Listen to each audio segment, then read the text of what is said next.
Welcome back to the Sports News Analysis YouTube page. Breaking news out of Auburn this Sunday afternoon is that they've fired their head coach, Gene Chizik, just 2 years after Chizik had led them to the BCS National Championship game in a perfect 14-0 record. Chizik was 33-18 in his 4 years at Auburn, but this year, coming off of a 3-9 overall record and an 0-8 record in the SEC, he was fired. This becomes the fourth SEC head coaching vacancy, along with Arkansas, Kentucky, and Tennessee.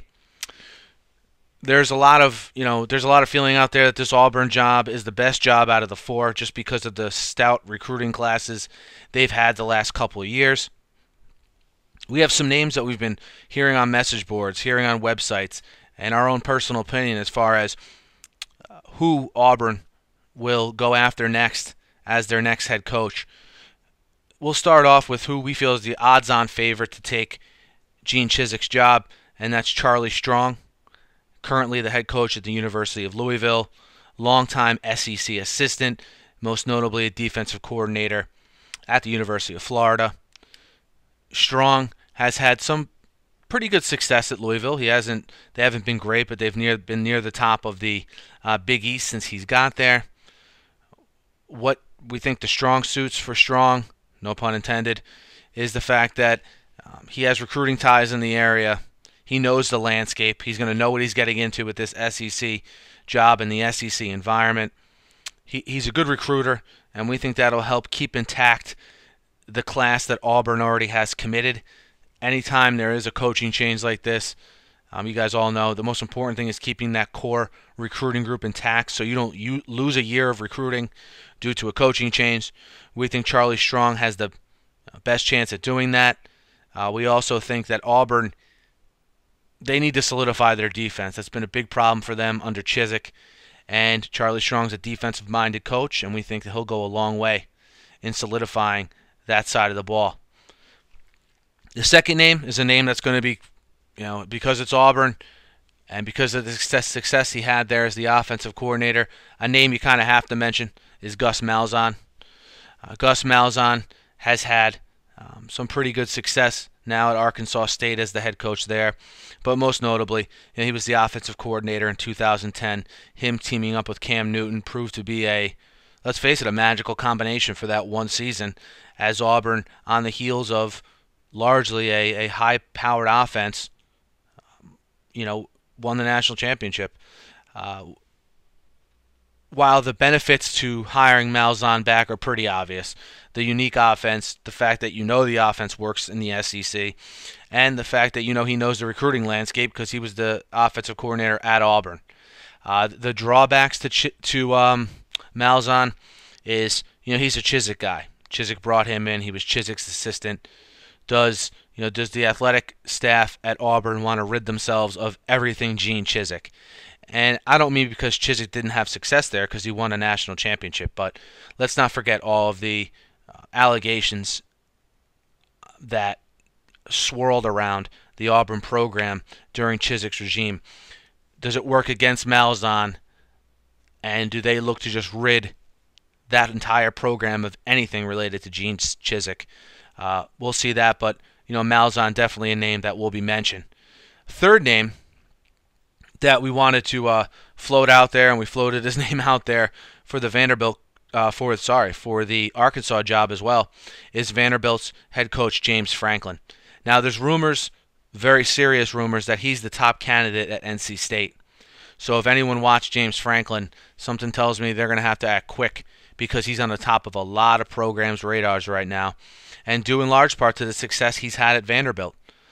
Franklin's a guy who was supposed to be the coach in waiting at Maryland. That didn't work out. They ended up hiring Randy Edsall. Franklin becomes the head coach at Vanderbilt. Leads Vanderbilt this year to a 7-4 record, to a we don't know what bowl yet, but an eventual bowl game. And he's a guy who is on the top of a lot of lists. He's a contender for the Arkansas job, from what we hear. He's a contender for NC State. He's at the top of their list. I saw multiple reports detailing that today. So if Auburn would want a guy like James Franklin, they would have to act sooner rather than later. We think Franklin would be an excellent choice. because he's a coach who's already had head coaching success in the SEC. And it seems as though there's a lot of guys who hop around to different jobs in the SEC. And that rightfully so. When a guy has success in this conference, which is bar none the toughest conference in the country, that means something, as it should. That should definitely carry weight, and we think it will. And we think that although we're not hearing his name as much as we thought we would, that James Franklin is a serious consideration for the Auburn job. We think he'll get the house in order. He'll be able to instill discipline and keep that recruiting class intact. The last name we're going to throw out there is a name that I think if Auburn could get this guy, I think if Auburn fans knew they could get this guy, they'd be pretty excited about it.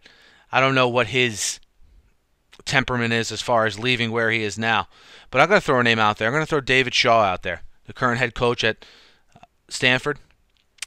Would he leave Stanford? You know what? I don't know. But I know in this day and age of college coaching that David Shaw would probably listen to Auburn, if anything else, to drive up the price on Stanford, maybe as a way to kind of gain some leverage with them. I think him and Jim Harbaugh before him have developed a nice little thing there at Stanford. Personally, if I was Shaw, I wouldn't want to leave. But, you don't know the man's career goals, and not having too much information on his contract situation at Stanford. If anything, maybe a way for him, like as I said, to get some money out of them. But, look, I think that's a name that Auburn fans would be ecstatic if they could get David Shaw. They'd get a guy that develops quarterbacks, that always has a tough team. Stanford's been a tough team the last 4 or 5 years under the Shaw-Harbaugh regime. And look at the teams that have success, long-term success in the SEC. Whether it's a LSU, an Alabama. You saw Florida completely change its identity from a flashy spread offense team, and as the SEC changed, they hire Muschamp. They become more of a blue-collar, grinded-out team, and look at the success that they had this year. Every league's a copycat league, and we think if they consider David Shaw, they can get in that mold of a defense first, running game first, ball control, tough team. And we think David Shaw would be a good fit at Auburn. You know what? We'll throw one more name out there. Another guy who may be looking to gain some leverage over his current school, and that's Jimbo Fisher at Florida State. Jimbo Fisher has by all accounts, has had top recruiting classes the last couple of years, is in a good situation at Florida State. Would he leave? I don't know. I know his agent, Jimmy Sexton, though, always gets more money for his clients. So, if anything, I expect Auburn to inquire about Jimbo Fisher, and I do expect Jimbo Fisher to listen. Will he leave? I don't know. It depends. Does he think the ACC going forward is a viable conference that he wants to be in for years and years to come? One thing we do know, if he stays there and keeps recruiting like he is, he'll dominate that conference for years to come. So it'll be interesting to see. But again, our 5 names: Jimbo Fisher, Charlie Strong, James Franklin, David Shaw, and Gus Malzahn. That's our short list to become the next head coach at Auburn.